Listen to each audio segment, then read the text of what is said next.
สบายดี FC ทุกคนทั้งลาวทั้งไทยเนาะยินดีต้อนรับสู่ช่องอตือชาแนล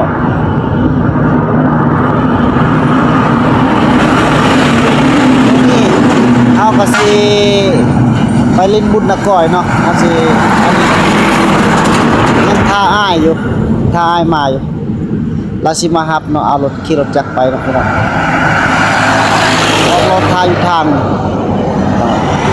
รถใหญ่การไปกัน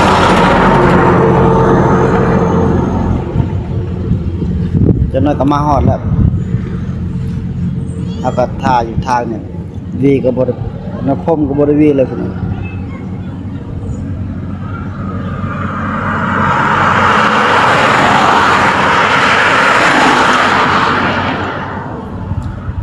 นานมาบางทีจังน้อยก็สิแวะบางทีก็สิแวะหาพ่อซากเนาะพี่น้องเบิ่งน้องสายฟ้าอยู่หั่นกันกินฮอดเขาอยู่มันมีน้องสายฟ้ากับบางทีก็น้องสายฟ้าบางทีเราก็ไปอยู่ในบุญนี่แหละ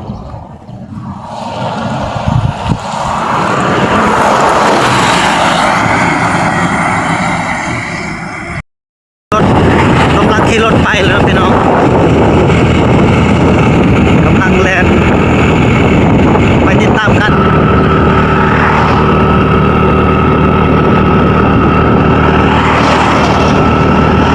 รถลายหน่อย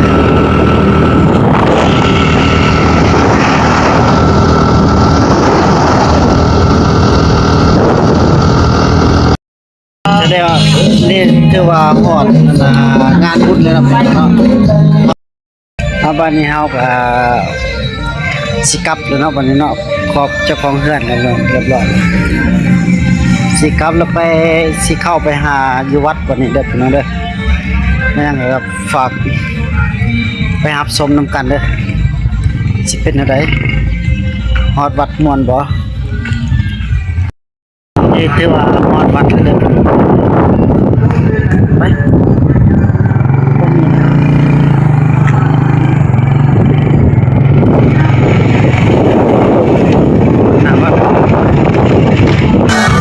มีมันพุ่งพ่อไม่ต้องเลยใครอยากมาก็มาเด้อมานะมาซับมาพุ่งเป่าเด้อไปเลยเด้อ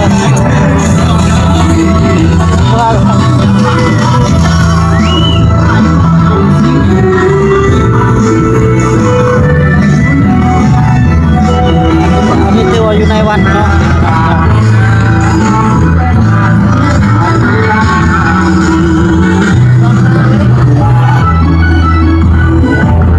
ไปเกินนี่ผู้สาวขายประจำนะ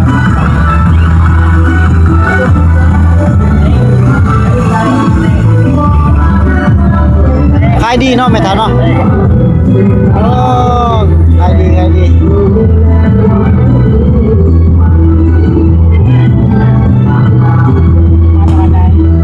โอ้ฮักมาแต่ใกล้ๆนี่แหละวัดสว่างแก้วแม่ได้มาแต่ไสนี่โอ้มาแต่ไกลแท้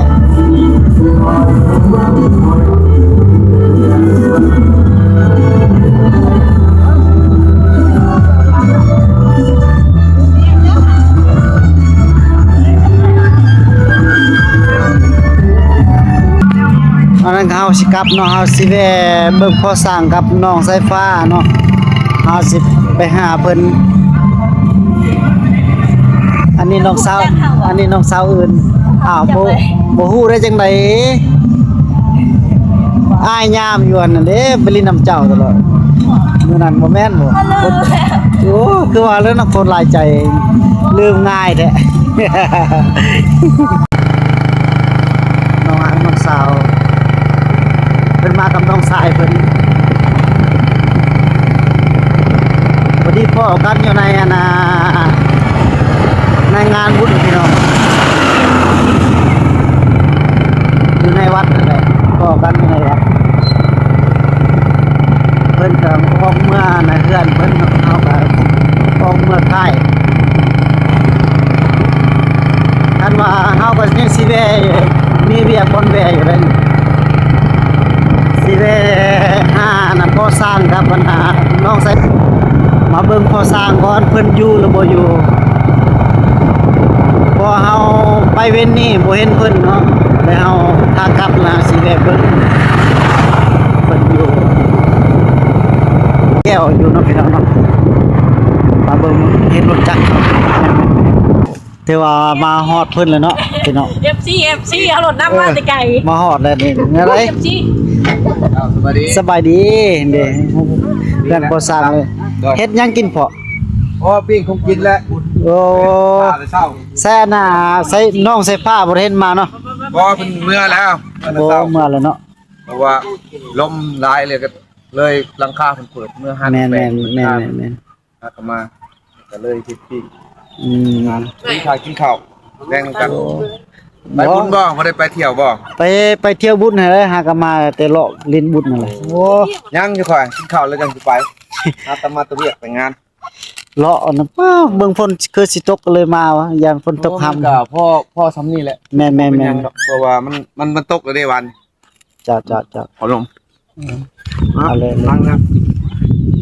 ล้างเพิ่น ไปเบิ่งเฮียแก้วเพิ่นก่อนเพิ่นปีเฮ็ดหยังกินเนาะพี่น้องเพิ่นมาดนแล้วบ่บอกแก้ว ก็มากินนี่ มากับ กันมาก โอ้มาพร้อมกันเนาะ เลย พอดีไล่ลังกันนะว่าแล้วแหละก็เฮาพอดีเรามาเฮาก็มาโอ้เฮ็ดหยังเนาะกินเนาะ โอ้สบายดี สบาย ซีน โอ้ กินข้าวยังมากินข้าวมาตีเรียก ไปเวียกอยู่ไส คนแลมาเตะเรือนน้องสิฟ้า โอ้เพิ่นเมื่อแล้วเนาะเมื่อคิดว่าเพิ่นยังอยู่นี่ซะดอก เอาเมื่อส่งแล้ว อืม เพื่อนไปพายุเข้า เมื่อคืนนี่บ่ แม่นแหละแล้วไปงุ่มให้ โอ้ใส่สังกะสีใหม่แล้วเนาะ แม่น แต่ว่านี่เบาแก้วสแนลเนาะเพิ่นก็เป็นคนดังคนหนึ่งแล้วนี่มีหยังก็ฝากซองน้ำเพิ่นเลยข่อยก็ โดย เพิ่นกำลังเฮ็ดกินพี่น้องเอ้ยเพิ่นกำลังปิ้งซีน ปิ้งซีนเป็นไงเนาะ เพิ่นมาแต่เฮ็ดเวียกนั่นน่ะช่วยน้องสายฟ้าเพิ่นน้องสายฟ้ากับพายุเข้าเพิ่นว่า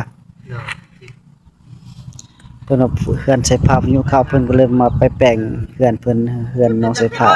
มาแต่ไสเดี๋ยวนี้ โอ้มาแต่บุญนั่นแหละนี่บุญบ้านตะก้อยโคก กับก้อยเมาบ่ ธรรมดา อยู่ เพราะว่า เบียร์ลังเดียวพากันมาปิ้งซีนอยากเข้าไปเฮ็ด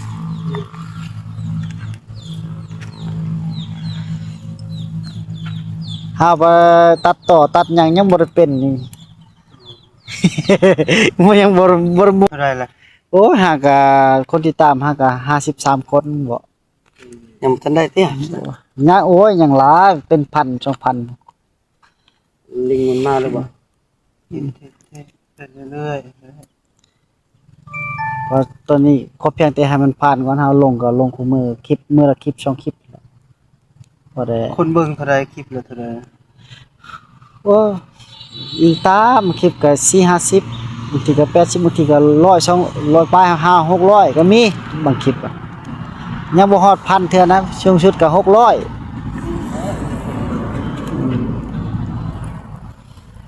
อันแล้วมาปัวพันนำมา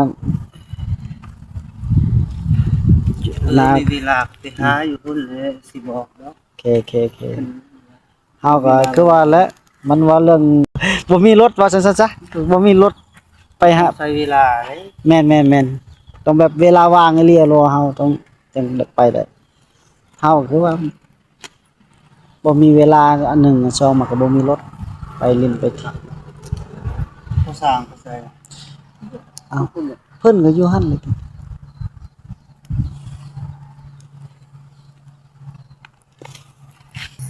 ถ่ายคือบ่เห็นลงคลิป ไอ้ไทยบอกโอ้เพิ่นก็ค่าเวียกบ่ติเพิ่นดอกเพิ่นค่าเวียกหลายบางทีนี่ก็เพิ่นโทรให้มื้อหาบัดค่าเวียกค่ายามนี่เพิ่นว่าค่าบ่วันเสาร์อาทิตย์โอ้เอาก็ค่ายามคือมื้อนี้ก็ตอนแรกก็ได้ยาม ฉันก็ได้ไป เรื่องเฮ็ดคลิปตรงใช้เวลาหลาย ลุไปเนาะ ดูไปดูเฮ็ด ดุได้คือลาวเนาะครับนี่ ใช้มือละ2คลิป3คลิปเป็นฮะเอามาไหม ก็ได้ ให้เพิ่นกินนำ มื้อ4-5คลิป มาเด้อไทยเด้อภาคอันน่ะอยู่ในคลิปนี้เด้อไทยอายใส่ลม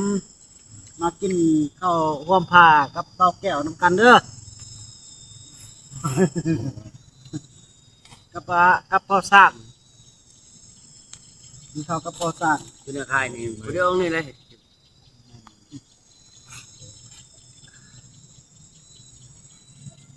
เดี๋ยวก็ได้ลงตลาดเขาก็ลายเฮ้ยเดี๋ยวนะคนว่ามันเนี่ยบ่ได้เนาะได้มาลงหลาย แล้วก็มาจกเงินตัวเอง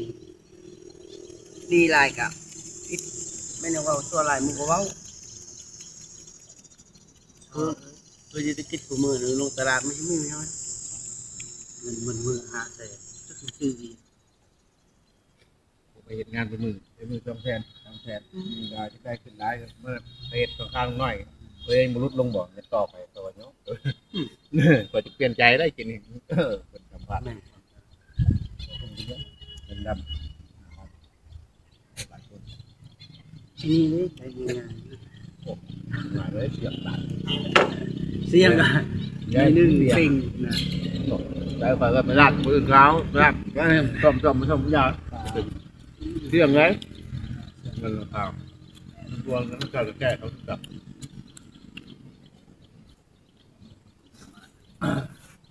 เพราะว่าผมนี่นี่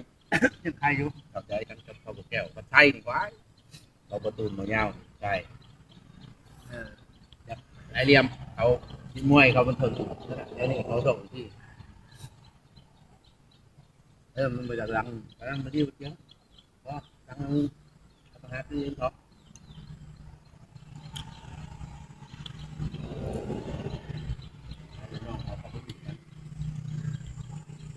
เจ้าไม่ช่องช่องเราดังตั้งช่องใหม่ นะจะต้องห้าคนตั้งต้นไป เขาบลา ทายมา เราจับไปคนเดียว ทายนำแก้วแวไปทายนำซับของซับก้อนเยอะ เอาถ้ามิดกันแล้วก็ไปน้ำมันเนาะเตียงเนาะมิดแม่บอก คนอาจารย์เลย แล้วดูห้าไปไหนนะครับกระจาย เนาะ ไปบ่มี ไปเห็นมันมาหลินเขาเมียเขามักบึ้งในก่อนหักยันที่เขาบรีบอเตียงให้เพราะว่าเขาบ่มักใช้สด บ่ได้บ่เตียงให้เป็นชาย ในข่าวของน้ำยังโดยแซนหาเป็นมือล้านตายมันนะเป็นตอนเจ้าไห้ไปเขาจกใจน้ำเจ้าบอกกัน3-4แสนนะเนี่ยเขาจะเป็นเข้าแบบว่าเขาจกเขาพูดขับขันเลย ติดแล้ว บอกไม่ดีไหมมากินข้าวพอละว่างในเพื่อนมาอยู่พี่อะไรกับพี่เลยเอาคุณยังกินไหม งัวพอสร้างก็หลายพี่น้องเอ้ย เลยลงยาง นี่เบิ่งงัวพอสร้างก็หลายนี่โอ้ ยาวันชัยยังไม่ได้มาบ่เขาไปรีบ ตั้งบ่ย่านคนเลยงัวพอสร้าง แก้ก่อนแก้เปลี่ยน งัวเพิ่นหลายเด้องัวพ ยั อง ไม่ สร้าง ให้บ่เงินค่าสินเจ้า เอาให้แล้วได้ แรงก่อนสิยาวน้ำเบื่อเจ้าเบิ่งเงือเจ้าเวิร์ดอยู่ วันนี้บ่กินเบียร์มาบาด โอ้ยผู้นี้แล้วปอดผู้นี้หนุ่มหมดหมด ใช่เหรอ ไป บ่อยู่เฮือนไม่เท่า โอ้ยแล้วสิมาใกล้ข่อยอยู่สูดใกล้ บ่ไม่ได้กินบ่มื้อนี้นะ บอก จังหน่อยครับ ว่านี่มากินก่อน ว่าเลยว่ามาแก้วมาว่ะ บ่ขอคาเวีย ว่าสิเข้าไปลิ้นอยู่เป็นข้าวเวีย ยังสิเข้าไปเล่นอยู่จังหน่อย เอาไปเด้อให้มันใช่เข้าไปเด้อ จะไปอ่ะมันก้อนได้บ่ เชิงทึกว่ากวาก เพราะเฮากินบางยาเฮาช่างเจ็บหัวให้เพิ่นปาไปเรียกมันมือตาเอ้ย เกี่ยวยังไงไปหาเราเอาบุญเฮียนเลยเจ้าเฮ็ดของล่างเนาะมันก็อยู่ละแต่ว่าตัวแต่ก็น้อยดูให้เรามีเหตุผล มีเหตุผลแล้วเอาไปใส่กระทะม่วนๆไปยานหายไว้ เงินเราหมด เราเฮ็ดเฮือนเราเอง ำลังกรอกมันสั่งซื้อโทรศัพท์ทุกคนซื้อมาใหม่หลังนี้เอามาใหม่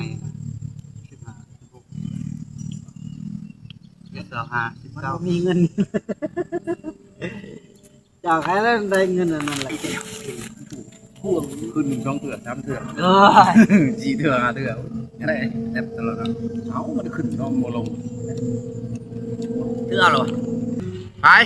ครับเป็นรุ่นซับดังซับเจ้า เลย คือครับเป็นรุ่นอะไรเนาะ ครับให้แน่ครับให้แน่ไป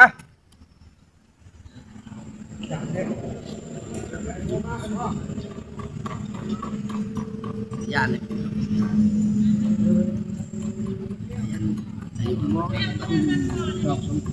ตายไปตายแต่แง่ไว้แม่หมกแก้วชุนลายเมียฮะพัวไม่เว้ยชุนลายคนเท่า ขอเก็บชีเด้อ เอาเมียน้อยหันตายไว้เนี่ย เชียวเพื่อนลูกค้าจะขึ้นโจ๊ก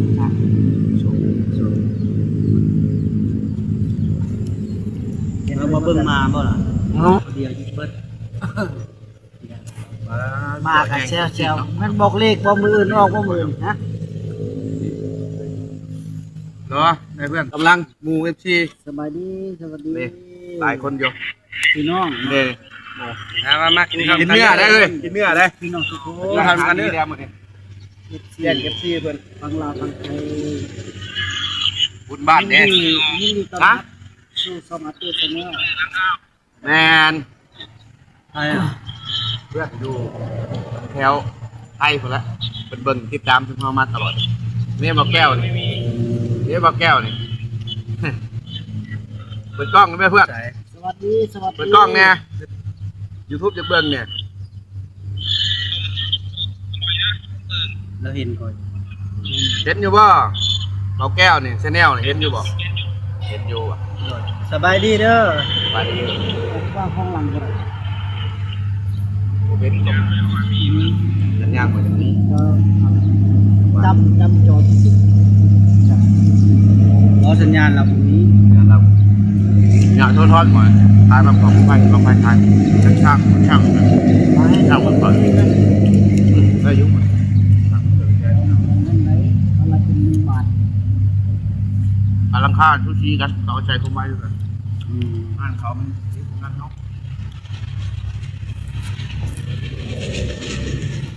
รุ่นที่ชอบเนี่ยไทยมันจะบางแก้วเองบางไฟบอกกินเขาจูดบางไฟมันจะนี่นะฮะ บางหนึ่งเท่าไรก็ จุดได้4 โมง ลุงว่าบางหนึ่ง400,000 บาทบางชิมิงเนาะบางคนซ้อนครับ บางไหน บางไฟเนี่ยเขาหักลำแต่ตอนเขาลงเป็นคนเดียว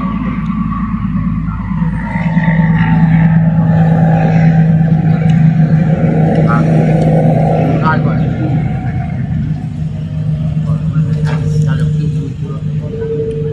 มาผมห้ามอยู่บางไฟโผล่มาได้ปวดตาเจ้าโอ้ยปวดจับเชือก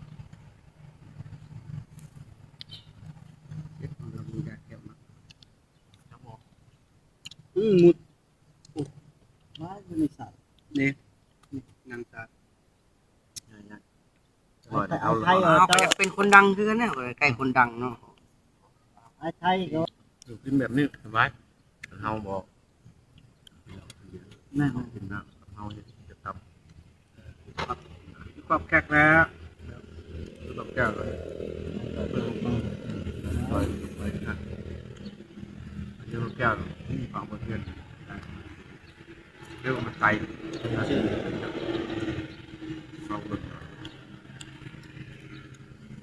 ใส่มวยมันร้าย เขามักเบิ่งนั่นเบิ่งเอาไปเสื่อยสัก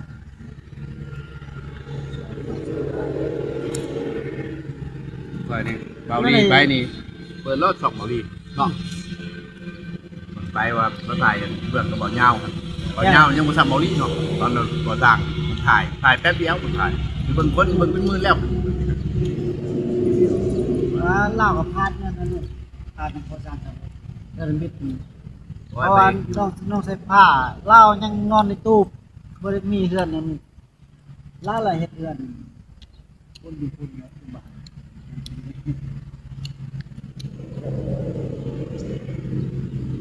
แล้วเดือนเดียวก็ผ่านช่องเจ้าเดือนเดียว2เดือน คนลง2คลิป 2คลิปแล้วลง ถ่ายรับไปรับมาอยู่ พอมันขึ้นกับคนเว้าในของเราคน แม่น เอาเขามาเขา ซอง ขึ้นรถ ไปซอยแบบนั่นคือจังหวะระบบมัน แบบหมอลำให้เขาชื่อเบิ่งนะเอาไปตามนึงว่า มันเป็นดาเขาให้เบิ่ง ถ้าไปเบิ่งแต่ละคลิปแล้วก็บ่เป็นไปเรียนเบิ่งเลยบางคนก็ขึ้นละละคลิปตรงนี้เดินตลอดเลยตามน้ำเด็กไปส่งรถจักรอยู่ห้วย ชั่วโมงอ่ะโว้ย 4,000 ชั่วโมงเพื่อสิผ่านเป็นหยังแต่เขาจะอดบ่ได้คันอดบ่แท้บ่ผ่านง่ายจะบ่เอาคลิปลงมื้อหนึงก็มันมื้อ2มื้อมันก็ตัดอีกชั่วโมง คอยนะคลิปที่4น่ะชั่วโมงมื้อนึงแหละมันขึ้นบูดป่าหลวงตรงนี้ไม่เท่าเนาะ กายเลยเนาะ มื้อนึงคนเบิ่งเป็นล้านกายนั้นมันลดลงเลยนะมันผ่าน ไปทางบ้านเมียเพิ่นแทนบ่มีคนเบิ่งหลายใส่เงินสวยหลายหลาย จากพัน2,000 เขาจะเป็นเอาพัน มาใส่แต่เงินเขาโอนมาไม่ใส่นั่น ก็เพิ่นให้ประทางแง้มเด้อให้เพิ่นนี่ร้อยนึงข่อยร้อยนึงว่าเอ๊ะ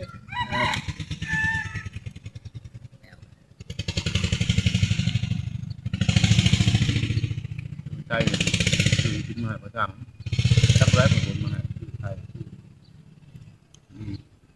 ที่มีรายไม่ได้หาจุดหย่อนเนาะใช่ไปต้อง นะ เอาหา เราต้องใช้ตลอดเราดังจะต้องใช้เที่ยวยุบอะไรแล้วดังเลยไปชายแอนดูเบิ้ง หยุดได้บ่ก็ได้ ไหน แต่ว่ามันคืออาจารย์ไทยมันละพันแล้วก็ได้อยู่แต่ว่าบ่หลายทำบอกว่าแล้วก็ได้เดือนละ100 เราได้เงินเอ้าเกี่ยวสาหักสาวังเมื่อกี้นี่เนาะเดือน ไปนำการเริ่มต้นไปนำเตียงเนาะเพราะนั้นน่ะบ่ เดือนนึง3 เดือนบ่ายที่สี่พอมาเห็นเรียนนี่หาก4 เดือนเดียวนี่พอไปเห็นถึงกันจนถึงแล้วจะไปกับอะไรแค่4 เดือนเต็มๆใช่ปะ5 เดือนที่มานี่แม่นแหละ 4 เดือน พอไปเห็นงานบ่ดื่นก็ไปจนเมื่อยพอเห็นงานนี่ก็ยังบ่ได้ใช้เงินก็ลิ้นก็กินเดือนนึงก็ยังบ่ได้กินนี่มันพอกินบ่ลิ้นได้จะบอกตรงๆเลยไม่ค่อยงานแบบนี้แล้วหมู่ปู่มากคือเราที่การตรวจที่เรื่องหมู่งานโอ้มือจับซองกาแฟก็อีกบัตรโทรศัพท์เมียอีกโอ้ยเช้าวันมาเชิญคนตรงๆเดี๋ยวเดี๋ยวหน่อยโทรมาคนก็ได้ยืมเงินหมู่ใส่บ่ได้ลงแง่ คิดแฮนะแฮพระเวทของบ้านชื่อ ได้ปล่อย ได้ เมาไอ้พระครับจะจังว่ามันซื้อผ้ามาละนี้อย่างเหมือนว่าพระสมมติ ซื้อพระ ของแก้วมันยังก็มาไล่เฟียวเพิ่น เบาไร มาไล่ไม่ใช่ดังจนผู้นี้บ่ได้ไหนฟังเบิ่งถ้าเพิ่นไปชื่อจังนึงเลยตกนี่อะไรชื่อยากชื่อจัง โอ้ยเราอันนั้นนะเราไปซื้อเพื่อน รับมาดาจัง เราสิไปทำอะไร เดี๋ยวนึงเฮายังบ่ได้ไหวพาครับกินเลย โอ้ยจัดไก่ บ่ บ่ เฮาสิครับกินหายอกไก่นั่นแหละเฮ็ดดอกที่ยอกอาหารการกินนี่บ่ย่านก็ยาจะบ่เฮาใส่หม้อใส่แงะว่าสิตกลวกบ่มีให้กินให้กินแล้ว อยู่นะหลัง นี่เมื่อเฮาก็กินมาแล้วจังมาพี่ว่า แล้วไปพุ่นแล้วไปอันนั้นเขาดูเขาวงดนตรีก็นั่งกินยับ ที่ว่าน้องใช้ผ้ามาพี่หรือไปหา ที่ ไปแวะไปหาผู้ มา ชายก่อน มาดีมาเล่นคนชา เพราะว่าตอนเฮา เขาก็แพงอยู่ลูกทำบุญเพิ่มขึ้นกับว่าหมอเนาะ อืม ขาย หน่วยก็ยังเว่าคือชวนกันไปงานกันใช้สีทุกครอบกันเฮ้ยตะกี้ถ่ายก่อนจะมาปรับมันถ่ายก่อนรถนะถ่ายแล้วผลลงก่อนหมอนี่มึงกับมึงมีอยู่คือ แนวมาแล้ว แล้วนกขี่ถ่ายมันประสานกันเจ้าถ่ายก่อนกระยาบอกข้าวอัน พอ เอา ล ล ง งหมอนี่ถ่ายแล้วลง ต้องเข้าใจกันเนาะ ลงพร้อมกันเนาะ แบ่งกัน ต้องเข้าใจกันมันพอดีทายพอดีเอาลงก่อนมันตายลงก่อนมันก็มันเข้ากัน เปิดฟ้าไอ้ยังนั่นปล่อยคลิปบ่สร้างขึ้นเด้คือสิจักสิได้ สบายดีเด้อผมขอบใจหลายๆเพิ่นมาห่วมพระเขาวแรงนำมื้อนี้ก็ให้อยู่ดีมีแห้งและทั้งที่เพิ่นมาห่วมพระเขาวตอนค่ำๆเนาะยังมีกับมีงานบุญบ้านพ่อสร้างบ้านแม่ชุกนั่นแหละจักหน่อยไปลิ้นน้ำกันเด้อยูทูบเบอร์ก็ดีทั้งดอกแก้วเพิ่นก็ว่าสิไปหาหล่อเทคนิคจักหน้อยพ่อสร้างไปอุปโมทนาน้ำเพิ่นพุ่นแหล้วแล้วแต่จิตใจใส่ศรัทธาดอก มีระวงมวลชื่นแล้วว่ามีการขบงานตามประเพณีอะไรเนาะผมขอบใจหลายๆเด้อบ๊ายบาย โอเคใจ